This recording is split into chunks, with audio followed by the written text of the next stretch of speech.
Shalom, shalom, shalom. This is the day that the Most High have made. I shall rejoice and be glad in it. Wait a minute, something ain't right about that. That's usually the first person that I see. And something ain't right about that. I'm going to have to check this out. Unless Facebook is just tripping. Come on, cuz. Come on. I'm here waiting on you. I'm on my way. All right. You hear me? Yeah.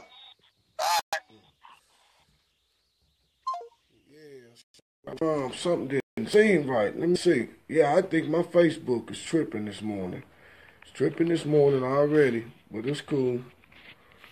Because usually the first person that I have on my tag list is Sister Sharon. And I guess my Facebook rearranged or something's going on with it. Ain't no biggie though. I expect that they're going to delete my whole page again. It's just a matter of time.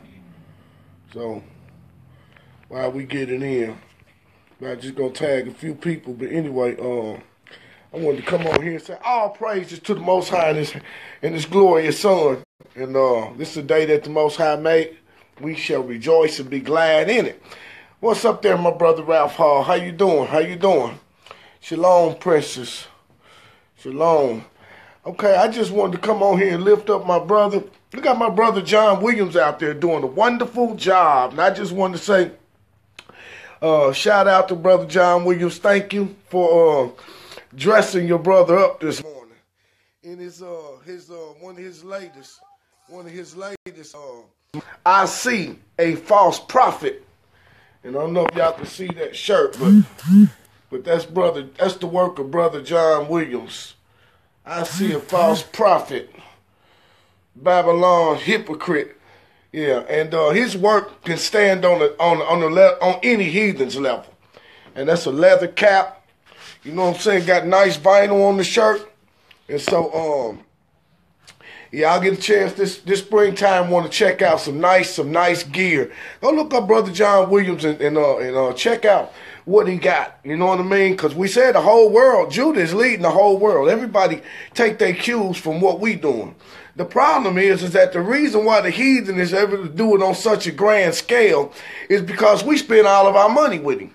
Now imagine if we start spending our money with each other, how much more we'll be able to do what we do on a grand scale. So, and besides, it's the Father that said a man's gift will make room for him. So shout out to our brother John Williams. You know what I mean? When you start your stuff up, not just John Williams, but you got some other brothers and sisters that are pulled away from this world system and doing the same thing. You know what I mean? So it might be a struggle at first, but the Father said your gift gonna make room for you. It's making room for you right now, even as we speak, because somebody wants to. They desire, and they can't wait till they get some extra change so they can buy a couple of your garments, a couple of your pieces, and anytime we get a chance to uplift the Most High's name, that go for something great.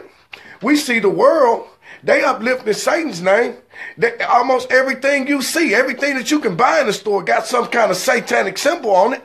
They don't have no problem. They doing what they doing. So, you know, when it come to us, you ain't going to be that vocal. Put a hat on. Put a t-shirt on. Let that spark a conversation. You know what I mean? So once again, shout out to brother John Williams. Rhema Word Clothing. That is the title of his thing, and I appreciate you, brother, because you didn't have to think about me to send me anything. You know what I'm saying? But I'm most grateful. Y'all see that hat? I see a false prophet. Yeah. See, some of these pieces of gear going to spark a conversation. What do you mean you see a false prophet? Why you say that? You know what I mean? And it might be some preacher that's asking that question. You know what I mean? So it's all good. But I just want to say shout out to brother John Williams. We thank you very much. Thank you very much. Don't nobody have to do anything for us. Anytime anybody think about us, think enough of us to reach out and do something for us, that is something worthy of not just the Father's praise, you know what I'm saying, but the Bible say give honor to them to whom it's due. So I appreciate you, brother, and hope that some of you brothers and sisters will go in there and look. And this is not just asking for no support as it relates to somebody that's struggling in business. I'm not talking about that. I'm talking about if you want some good quality, authentic, one of a only type of clothing. You understand what I'm saying? Your brother is doing a great job. You know what I mean? And he's uplifting the Most High in the process. So y'all get some time. Y'all go on there and pull up Brother John Williams or send him a friend request. The name of his company is Rhema Word Clothing. And he's based out of Las Vegas. He's doing a wonderful work, and he got some good quality clothing, good quality shirts, quality material, and leather hats.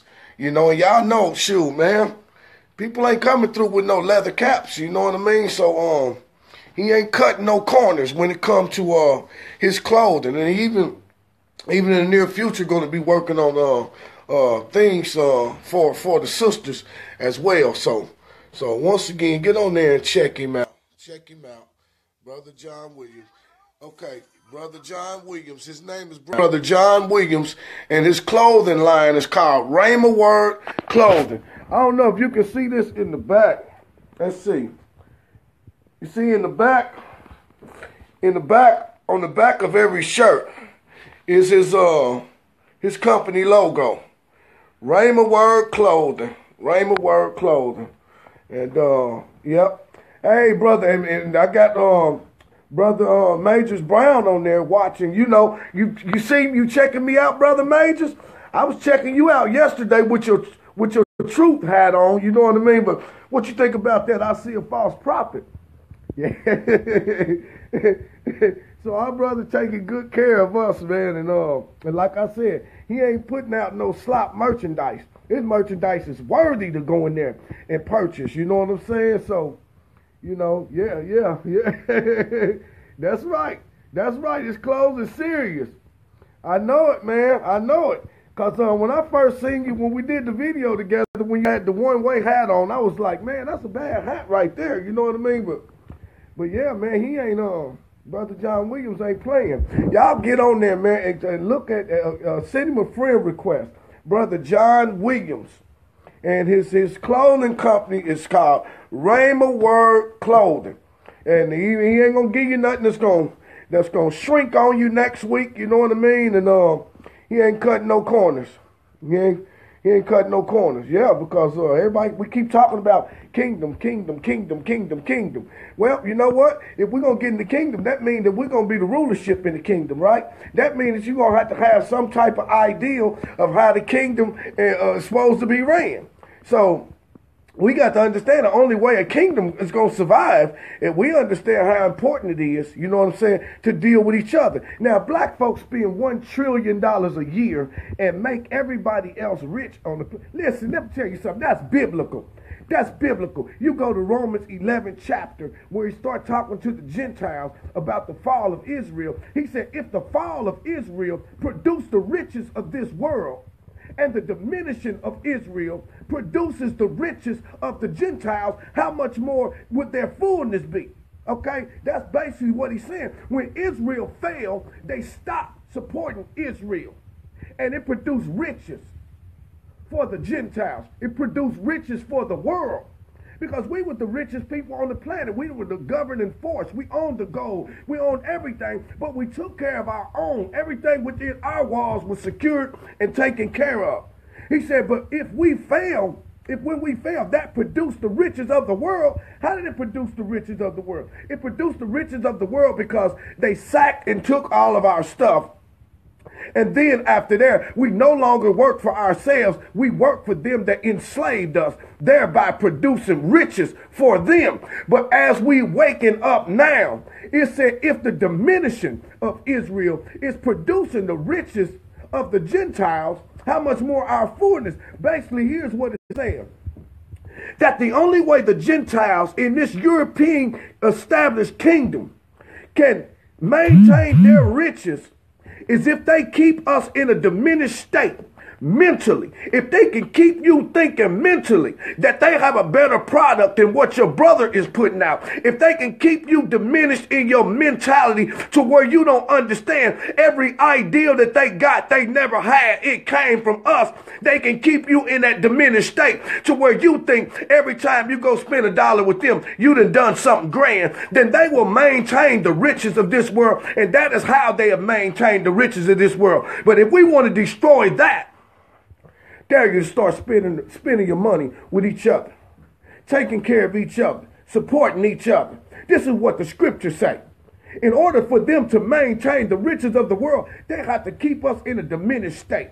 And so if they are still handling the riches of the world and you saying that you woke, you ain't really woke. You still in a diminished state. Because when we all get woke, they won't be able to keep us in no diminished state.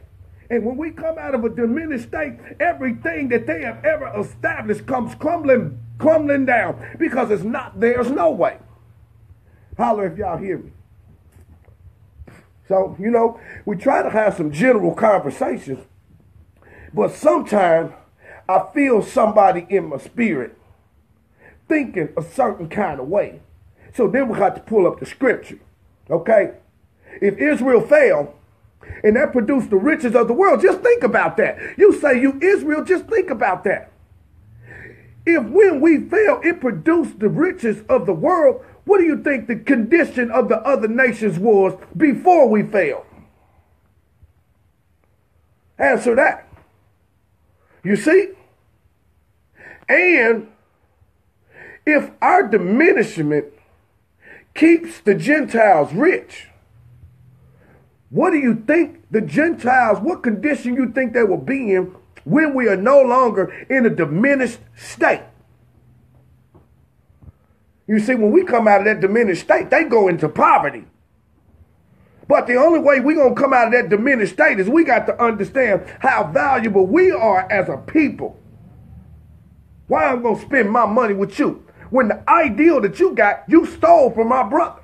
And the only reason why you're able to make it look better than my brother and do it bigger than my brother is because we in a diminished state and keep bringing you the money to be able to do it. But just think if you did it for your brother. You see? They have nothing because now my brother takes back his ideals and begins to lay the groundwork and the foundation for future trends that we dealing with. So, yep. Yep, that's right. Clothing, y'all see that? Rhema Word, www.rhemawordclothing.com. That's Brother John Williams on the line now. What you think, Brother John Williams? You sure got brother looking sharp this morning. I'm feeling good. I'm waiting on my brother, big brother Robin Milliman. You supposed to be on your way over here because we're going to go and we're going to do us some skating. I said I wanted to break Brother John Williams' new clothes in on the skating floor. You know what I mean? So that's what we're going to do. So Elder Milligan, come on, man. I'm sitting here waiting on you. Ain't no need in calling. That's right. That's why we can't love the world. It keeps us lost. That's right. That's right. That's right. That's right. That's right. So, let's do that. You know what I mean? My brother got some good pieces. And then he's not the only one. Sister Kanai's out there. She's doing some good things, producing her some clothing. There's a few other people that's doing some stuff. Some of my brothers and sisters that are doing things. We got Sister Sharon Martinez that she started producing some hoodies, you know what I'm saying? Some of our brothers and sisters do things as a means that if they're going through something, they don't want to be found as people just looking for a handout or beggars, so they produce things as a means to raise money so that they can do whatever they're going to do. And Sister Sharon, she had produced some hoodies and some T-shirts, you know what I mean? And so, but the point that we make is that we got to learn how to support each other. We got to learn how to spend the money that we get with each other. Because when we do that, it just keeps circulating. You know what I'm saying? If we get to that point to where we don't give them nothing, man, they'll be in trouble. Well, y'all think made them drop a bomb on Black Wall Street? Because they knew. They knew if we don't drop a bomb on these people, you understand the way that they building this empire in this short period of time, we're going to starve to death. because we've been depending on them, and they depending on us right now. Only a fool can't see it. Even they know it. They know it. They can talk. Donald Trump and them can talk that stuff all they want. You know what? This country would implode. It would implode if you took the Negro out of it. Because everything that is built on is come from the ideals and the brain power of the Negro. They won't acknowledge it. But of course not. If they acknowledge it, then we would probably start charging them for it. Oh, well, now you acknowledge it. I'm the greatest person. Now you got to. So they ain't never going to acknowledge it. You know what I mean? So let's support Israel. Let's support Israel. You know what I mean? And do what we do. Shabbat Shalom. We coming back on here again, Brother John Williams, because I'm about to put this Raymond Word clothing to the test when I put them Holly rocking wheels on. Hey, brother Elder Milligan, why are you still on Facebook, man? You supposed to be over here. Yeah, that's right. That's right, Sister Nita. It's coming. And that's why I was saying this morning, the Father going to bless us, whether it's through the destruction of these kingdoms or whether it's through the destruction of our flesh. We're going to get in line one way or the other. So you at the park already?